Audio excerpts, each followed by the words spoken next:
दोस्तों, अगर आप अपना बिजनेस शुरू करना चाहते हो तो इससे बढ़िया कोई समय हो ही नहीं सकता। स्टार्टअप के फेवर में सारी चीजें चल रही। गवर्नमेंट ने इतनी स्कीम्स निकाल रखी हैं कि अगर आज आप शुरुआत करते हो तो 1 से 2 साल के अंदर अंदर अंपायर खड़ा कर सकते हो, एक शानदार ब्रांड बना सकते हो और अपने स्टार्टअप को जहां चाहो वहां पहुंचा सकते हो। जितना स्केल करना चाहो उतना स्केल कर सकते हो, मगर सबसे पहले शुरुआत करनी पड़ती है। तो अगर आप शुरुआत करने को तैयार हो, अगर आप ख्वाब देखने से डरते नहीं, अगर आपके हौसले बुलंद हैं, तो निश्चित रूप से आपको कामयाबी मिल के रहेगी। आज ही शुरू करो अपने स्टार्टअप। कैसे करें, क्या करें?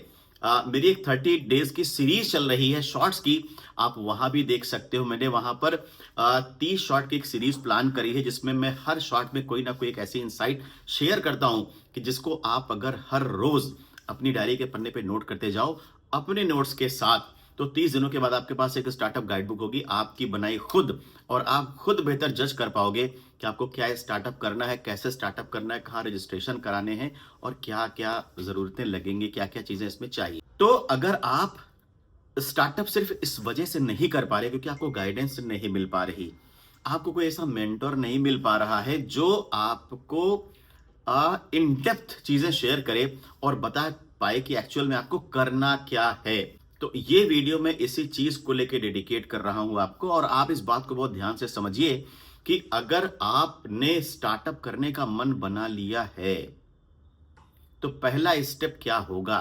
देखिए, सबसे पहला स्टेप तो मैं हमेशा कहता हूं कि वाई, स्टार्टअप करना ही क्यों है, क्या वजह है आप स्टार्टअप करना चाहते हो। अगर आपके पास अपने स्टार्टअप करने की कोई जायज वजह नहीं है तो आपको स्टार्टअप बिल्कुल नहीं करना चाहिए। आपको 100 बार तलाशना चाहिए कि अगर आपने कोई बिजनेस शुरू करना है तो उसके पीछे क्या रीजन है, आप उसे क्यों शुरू करने जा रहे हो। और अगर आपके पास ये रीजंस नहीं हैं तो आपको कतई स्टार्टअप नहीं करना है। अब ये रीजंस क्या हो सकते हैं? आपको बस मन में गुदगुदी हो रही है, आपके पास पैसे पड़े हैं, आपको लगता है कि यार कुछ स्टार्टअप कर लेते तो कुछ चल जाता, मेरा भी बड़ा नाम हो जाता। तो इस दशा में आपको स्टार्टअप नहीं करनी है। आपको लगता है मेरा पैशन है, मेरा जुनून है, जो काम मैं करना चाहता हूं, और अगर मैं इस काम में कूद जाऊं एक बिजनेस मॉडल बना करके तो मैं कामयाब हो जाऊंगा, तो यहां पर चांसेस हैं आप अपने स्टार्टअप को बढ़ा सकते हैं। आपको एक्सपर्टीज है किसी फील्ड में और आपको पता है कि आपकी एक्सपर्टीज लाखों लोगों के काम आने वाली है, तो स्टार्टअप चल के ही रहेगी, इसे कोई रोक ही नहीं सकता। तो इसीलिए मैंने कहा कि सबसे पहले वाई क्लियर होना चाहिए कि आप अपनी स्टार्टअप क्यों करना चाहते हो। अगर वाई आपका क्लियर है और वाई दमदार है, देखिए कभी कभी क्या होता है ना, वाई तो क्लियर होता है, आइडिया बहुत अच्छा होता है, लेकिन वो आइडिया क्लिक नहीं करता। क्लिक इसलिए नहीं करता क्योंकि हम वैलिडेशन, एक फेज होती है स्टार्टअप में, उसको बोलते हैं वैलिडेशन, तो वैलिडेशन तक नहीं जाते।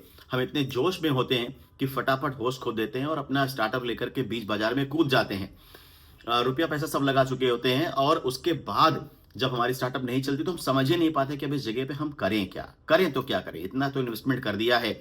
तो इन्वेस्टमेंट करने से पहले एक स्टेज आती है जिसे बोलते हैं वैलिडेशन। वैलिडेशन बहुत ही सिंपल प्रोसेस है। आप अपने जान पहचान के 5 से 10 लोगों के पास जाओ, अपना आइडिया लेकर के उनसे पूछो कि अगर मैं इस आइडिया पे काम करूं, बिजनेस शुरू करूं, तो क्या आप लोग ये सर्विसेज लेना चाहोगे, प्रोडक्ट लेना चाहोगे। अगर उस 10 में से 5 से 8 लोग ये कहते हैं कि हाँ हम लेना चाहेंगे और उसी प्राइस में लेना चाहेंगे जिस पे तुम ऑफर कर रहे हो, तो समझो कि आपका आइडिया बहुत दमदार है, वैलिडेट हो गया। अब जब वैलिडेशन हो गया तब आगे बढ़ सकते हैं। तो अब आगे कैसे बढ़े, आपको स्ट्रक्चरिंग करनी पड़ेगी। और स्ट्रक्चरिंग क्या होती है, अगर आपको स्टार्टअप इंडिया स्कीम के बेनिफिट्स लेने हैं तो आपको लिमिटेड लाइबिलिटी पार्टनरशिप या प्राइवेट लिमिटेड कंपनी के बोर्ड से जाना होगा। लेकिन अगर आपको स्टार्टअप इंडिया के बेनिफिट्स नहीं लेने हैं, आप सिंपल चाहते हो कि अपने स्टार्टअप कर लो, भले ही हमें गवर्नमेंट के स्कीम्स में नहीं जाना, हमें बस लोगों की प्रॉब्लम पे फोकस करना है और उसे सॉल्व करना है, उनकी समस्याओं को, या जो एक्सपर्टीज हम ऑफर कर सकते हैं या जो सर्विस या प्रोडक्ट हम ऑफर कर सकते हैं, हमें बस वही ऑफर करना है लोगों को। तो आप अपना सिंपल एक प्रोप्राइटरशिप मोड से भी जा सकते हो। प्रोप्राइटरशिप इंडिया का सबसे आसान मोड है बिजनेस करने का। सिर्फ लेटर हेड बनाओ, अपना विजिटिंग कार्ड छपवाओ, एक छोटी सी सस्ती मद्दी वेबसाइट बना लो और काम चालू कर दो। जब बैंक में खाता खुलाने जाओगे तो समस्या आएगी, वो बोलेंगे कि जीएसटी लेकर के आओ, तो आप एमएसएमई रजिस्ट्रेशन करा सकते हो। एमएसएमई पे बहुत सारे बैंक खाता खोल देते हैं, अगर नहीं खोलते तो आप जीएसटी का रजिस्ट्रेशन वहां पर करा सकते हो। हालांकि जीएसटी की बाध्यता नहीं होती, थ्रेशोल्ड लिमिट्स होती हैं 20 लाख और 40 लाख की। तो अगर आप इस दायरे में नहीं आते तो आपको जीएसटी का रजिस्ट्रेशन कराने की कोई जरूरत नहीं। लेकिन अगर बैंक नहीं मानता और कहता है कि नहीं आपको खाता खोलने के लिए जीएसटी चाहिए ही चाहिए, तो उस दशा में फिर आप जीएसटी करा लो, आपका खाता खुल जाएगा। देखिए, जो प्रोप्राइटरशिप है ये मोड में क्या अच्छा है क्या खराब है मैं आपको बताता हूँ। प्रोप्राइटरशिप मोड में क्या होता है कि अगर आपसे कोई गलती होती है, कोई मिस्टेक होती है और लायबिलिटी उस पे अराइज होती है, तो लायबिलिटी आपकी निजी लायबिलिटी मानी जाएगी और आपकी जो पर्सनल एसेट्स हैं वहां से उसको उन एसेट्स को अटैच किया जा सकता है, वहां से वसूली करी जाएगी। तो ये एक ड्रॉबैक है, लेकिन फायदे क्या है? फायदे हैं कि फटाफट आप शुरू कर सकते हो, डिसीजन मेकिंग बहुत आसान होती है। एक आदमी डिसीजन लेता है तो कभी भी डिसीजन मेकिंग डिलेड नहीं होता, फटाफट एक्शन लेकर के आप आगे बढ़ सकते हो। चूंकि पार्टनर्स ने तो आपको किसी और से वैलिडेट नहीं कराना है, किसी भी अपनी चीज को, किसी भी प्रोसेस को, किसी भी जो आप इंप्लीमेंट करने जा रहे हो, आप सिंपली खुद से शुरू कर सकते हो।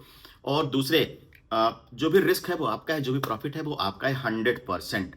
तो बहुत आसान मोड होता है। बस मैं हमेशा ये कहता हूं कि आप एक बात को जरूर ध्यान में रखो कि आप अपना ट्रेडमार्क जरूर लो।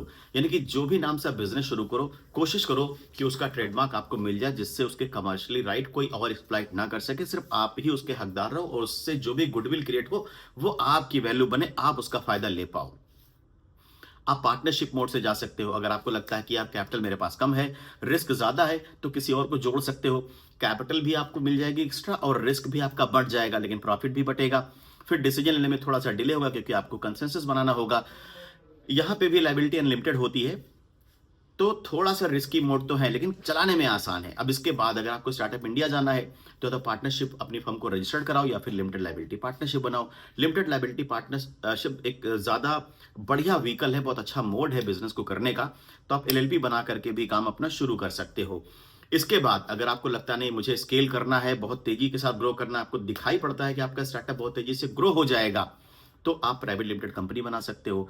बाद में लेटर ऑन आपने देखा होगा बहुत सारी कंपनीज आईपीओ लेकर के आती हैं, तो पब्लिक लिमिटेड बन जाती हैं, फिर अपने शेयर्स इशू करती हैं पब्लिक को, सेबी के रेगुलेशंस को फॉलो करके लिस्टेड कराती हैं अपनी एंटिटी को, और उसके बाद वो आईपीओ प्रोसीजर कंप्लीट करने के बाद लाती हैं। तो वहां तक जा सकते हो, वहां से भी आगे निकल सकते हो। बहुत तरीके हैं फंड उठाने के, फंड भी रेज कर सकते हो आप।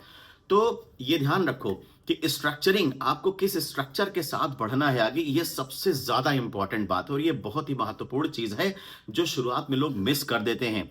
तो आपको अपने स्टार्टअप के हिसाब से ही नहीं, बल्कि आपके पास क्या रिसोर्स हैं, उन रिसोर्सेज के हिसाब से भी सोचना है कि आपको किस स्ट्रक्चर के साथ आगे बढ़ना चाहिए। कौन सा स्ट्रक्चर सबसे ज्यादा टैक्स इफिशिएंट है, किस पर बैंक और पब्लिक ज्यादा रिलाई करते हैं, गवर्नमेंट ज्यादा रिलाई करती है, किस पर फंडिंग के ऑप्शंस बहुत इजी हो जाते हैं, सस्ता फंड आपको कहां से मिल सकता है, डिपार्टमेंट्स किस मोड को ज्यादा सपोर्ट करते हैं। तो अगर आप ये स्टडी कर लोगे तो स्ट्रक्चरिंग की गलती नहीं होगी। स्ट्रक्चरिंग की गलती नहीं होगी तो आप बहुत ही कॉन्फिडेंटली अपने स्टार्टअप में आगे बढ़ते चले जाओगे। अब जो तीसरा काम आपको करना है वो ये है कि अपने रिसोर्स की प्लानिंग, जो भी रिसोर्स है उनको प्लान कर लो। रिसोर्स के हिसाब से अपॉर्चुनिटी कैश करी जाती है, ग्रैब करी जाती है।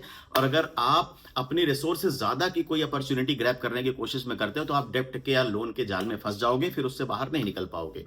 तो हमेशा अपने रिसोर्स का आकलन कर लें और रिसोर्स के हिसाब से ही कदम कदम आगे बढ़ें।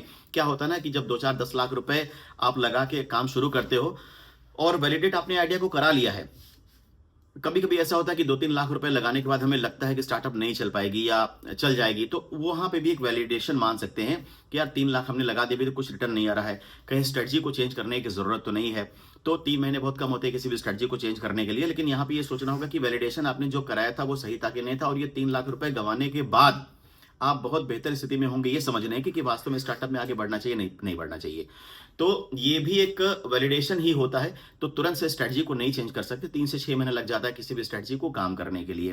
तो यहां पर ये देखना जरूरी है, जब आपने अपने रिसोर्सेज को एक बार अच्छे से समझ लिया कि कितने रिसोर्स हैं आप, और आपका स्ट्रक्चरिंग मोड क्लियर हो गया, आपको ये पता है कि आपको क्या करना है, किस फील्ड में काम करना है, तो बढ़िया बिजनेस प्लान बनाओ और उसके बाद मार्केट में छा जाओ, अपना काम करना शुरू कर दो।